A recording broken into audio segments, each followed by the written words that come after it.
Welcome to மைதிலிஸ் kitchen. இன்றைக்கி ஜவ்வரிசி பாயசம் எப்படி பண்ணுறதுன்னு பார்க்கலாம் வாங்க. ஜவ்வரிசி பாயசம் பண்ணலாம், எப்படி பண்ணுறதுன்னு பார்க்கலாம் வாங்க. அதுக்கான பொருட்களாக இருக்குது, வாங்க பார்க்கலாம். 100 ஜவ்வரிசி வாங்கி அரை மணி நேரமாக ஊற வச்சுருக்கேன். 1/4 லிட்டரு பால் வாங்கி காய்ச்சி வச்சுருக்கேன். தேவையான அளவு நெய் வச்சுருக்கேன். 1 ஸ்பூன் ஏலக்காய் பொடி வச்சுருக்கேன். சின்ன டம்ளரில் 1 டம்ளர் சர்க்கரை வச்சுருக்கேன். முந்திரி திராட்சை வச்சுருக்கேன். 1 டம்ளர் தண்ணி. இப்போ எப்படி பண்ணுறதுன்னு பார்க்கலாம் வாங்க. இப்போ அடுப்பு பற்ற வச்சுக்கிறேன். 1 டம்ளர் ஜலம் ஊற்றி, இப்போ ஜலம் நல்லா சுட்டுடுத்து. இப்போ இந்த பாருங்க, ஊற வச்ச ஜவ்வரிசியை பாருங்கள். ஊற வச்சாதான் சீக்கிரம் வேகும், அதுக்காக தான் ஊற வச்சுக்கணும். இது நல்லா ஜோராக இருக்கும். பண்ணி பார்த்துட்டு எல்லோரும் சொல்லுங்கள். பாருங்கள், ஒரு 5 நிமிஷம் வெந்துடும். வெந்தோடனே பார்க்கலாம். நம்ம 1 நிமிஷம் மூடி வச்சா வெந்துடும். 5 நிமிஷம். இப்போ நான் மூடி வைக்கிறேன், 5 நிமிஷம் வேகட்டும். வெந்தோடனே பார்க்கலாம். இப்போ பாருங்கள், நல்லா முத்து முத்தாக வேகுது பாருங்கள். இன்னும் வேகணும். இன்னொரு 10 நிமிஷம் வெந்தோடனே நம்ம பார்க்கலாம். இது மூடி வைக்கிறேன். இப்போ வெந்துருச்சான்னு பார்க்கலாம். நல்லா வெந்துடுது. அரை மணி நேரம் ஊற வச்சிங்கன்னா நல்லா வெந்துடும். நல்லா வெந்தது பாருங்க, அமுக்கினா தெரியும் உங்களுக்கு. நல்லா வெந்திருக்கு பாருங்க, கண்ணாடி மாரி வெந்திருக்கும்.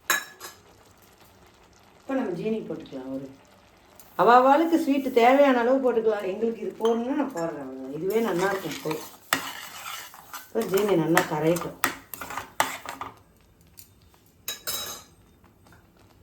இந்த ஏலக்காய் அப்படி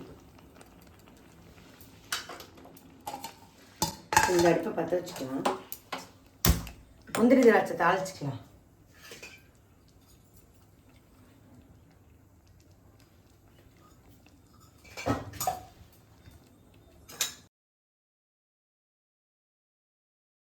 இப்போ நம்ம முந்திரி திராட்சை போட்டுக்கலாம். இப்போ இது முந்திரி திராட்சை இதில் போடலாம். நம்ம இப்போ இந்த சர்க்கரையும் நல்லா கரைஞ்சிருச்சு. இதுவும் நம்ம போட்டுட்டோம். கொஞ்ச நேரம் மூடி வச்சுட்டு பால் ஊற்றும் போது பார்க்கலாம்.